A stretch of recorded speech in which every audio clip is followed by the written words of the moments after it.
আজ বিলের জন্য আমি বানাচ্ছিলাম জেলি। তো সেই জেলি রেসিপিটা আপনাদের সঙ্গে শেয়ার করব কিভাবে বানাই। ম্যাঙ্গো জেলিটা আমি নিয়ে এসেছি। বিলে অবশ্য সবকটা ফ্লেভারই পছন্দ করে, তা আমি ভাবলাম এবার ম্যাঙ্গো যেহেতু এখন সিজনের ফল যেহেতু ম্যাঙ্গো, তো ভাবলাম ম্যাঙ্গোটাই বানাই। যে ম্যাঙ্গো জেলি রেসিপিটা আপনাদের সঙ্গে শেয়ার করব। আমি জানি অনেকেই পারেন এটা বানাতে, তবু আমি কিভাবে বানাই আমার বাচ্চাদের জন্য সেটাই আপনাদের সঙ্গে শেয়ার করছি। তো এই জেলিটা বানানোর জন্য খুব ইজি, মানে খুব কিছু কষ্টর ব্যাপার নয়। তা আমার বাড়িতে যে আমার দুটো বাচ্চা আছে তারা ছাড়াও বড়রা সবাই খুব পছন্দ করে জেলি। তো চলুন কীভাবে বানাচ্ছি সেটাই শেয়ার করছি। এখানে আমি দুটো আমকে ভালো করে, মানে একটু নরম আম নিতে হবে। তো এখানে আমি দুখানা আমকে ভালো করে ছাড়িয়ে নিয়ে রেডি করে নিয়েছি ধুয়ে পাকলে। আর জলটা খুব ইম্পর্টেন্ট, সেখানে হলো আমি 1 লিটার জলের বোতল নিয়েছি, কিন্তু আমার 1/2 লিটার জল আমি ওখান থেকে মেপে ব্যবহার করছি। আর আপনার ইচ্ছে হলে কাপের সাহায্য নিতে পারেন। 3 কাপ জল দিলে মোটামুটি ওটা হয়ে যায় 1/2 লিটারে। তো আপনারা কাপটাও ব্যবহার করতে পারেন, চায়ের কাপে ব্যবহারটা করতে পারেন। আর এইখানে যেহেতু সিজনের ফল আম, তাই আমি আমটা কিন্তু এখানে ব্যবহার করছি। আপনারা যে ইচ্ছে করলে অন্য কোনো ফলও ব্যবহার করতে পারেন, সেটা আপনাদের ব্যাপার, কিন্তু আমি এখানে ম্যাঙ্গোটাই ব্যবহার করছি যেহেতু এটা সিজনের ফল। সরি, মাঝখানে মিঠি চলে এসেছিলো, ওর গলাটা ঢুকে গেলে ভয়েস কলটা যেহেতু আমি দিচ্ছি। তো এখানে আমি গ্যাসে জল বসিয়ে দিয়েছি, আমার জলটা গরম হয়ে গেছে, কিন্তু এখানে ফোটানোর কোনো দরকার নেই। জলটা জাস্ট একটু গরম হলেই, তো একটু বুদবুদ যখন হয় উপরে। আমি ছোট কাপের 1 কাপ মতন জল নিয়ে নিয়েছি, ঠান্ডা জল।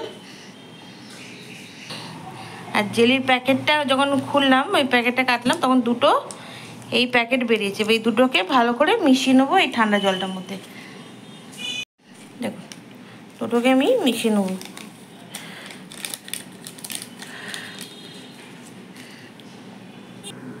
এবার দুটোকে একটাকে প্রথম মিশিয়ে নিলাম, মিশে গেছে এটা। এবার আর একটাকেও মিশিয়ে নেবো এর সঙ্গে। এবার একটা প্যাকেটটাকেও ঢেলে নেবো, পুরোটাই কিন্তু দেবো। হ্যাঁ,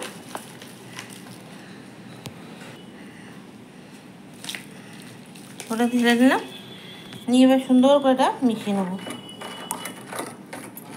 এখনই কিন্তু একটু মানে জমাট পেকে যাচ্ছে, এটা খুব ভালো করে মেশাতে হবে। দেখুন, দুটো আমের স্লাইস নিয়ে আমি ছোট্ট ছোট্ট করে কেটে নিয়েছি, পিস পিস করে, ছোটো ছোটো করে, যে ভিতরে দেওয়ার জন্যে। জলটা গরম করে আমি একটু ঠান্ডা করে নিচ্ছি হালকা। এবার জলটা ঢেলে দেবো। এবার যে গরম জলটা আমি নিয়েছিলাম ওটাকে এবার ঢেলে দেবো এর মধ্যে, খুব ভালো করে দিয়ে দিলাম। দেওয়ার পরে কিন্তু সঙ্গে সঙ্গে চালাতে হবে, তাহলে কিন্তু জমাট পেকে যাবে। দিয়ে এবার এটাকে আমি ঠান্ডা করতে দেবো। এই রুম টেম্পারেচারেই ঠান্ডা হবে, তারপর এটা ফ্রিজে ঢোকাবো।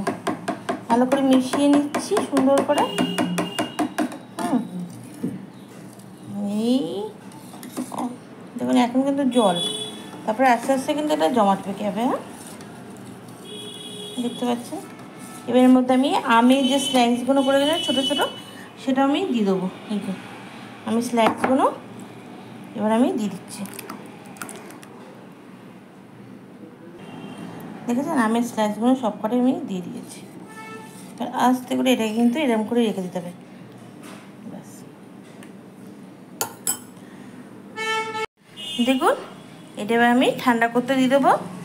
প্রথম রুম টেম্পারেচার রাখবো, পুরো ভালো ঠান্ডা যাবে, তারপর আমি কিন্তু এটা ফ্রিজে রাখবো। ঠিক আছে, দেখুন রুম টেম্পারেচার রাখতে দেখেছেন এটা অনেকটা মানে বসে গেছে।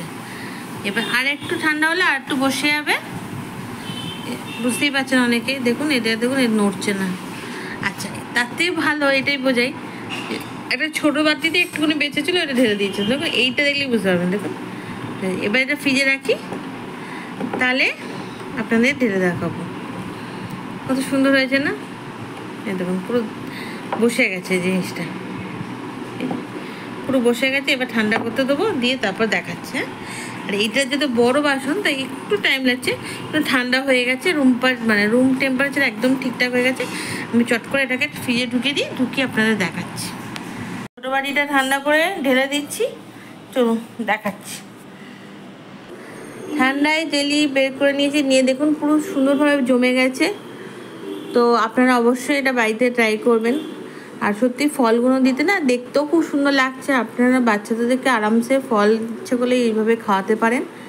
তো আজকে এই পর্যন্ত। আর আপনাদের কেমন লাগলো আমার কমেন্ট বক্সে কিন্তু জানাবেন। তাহলে আজকে এই পর্যন্ত, টাটা, বাই বাই।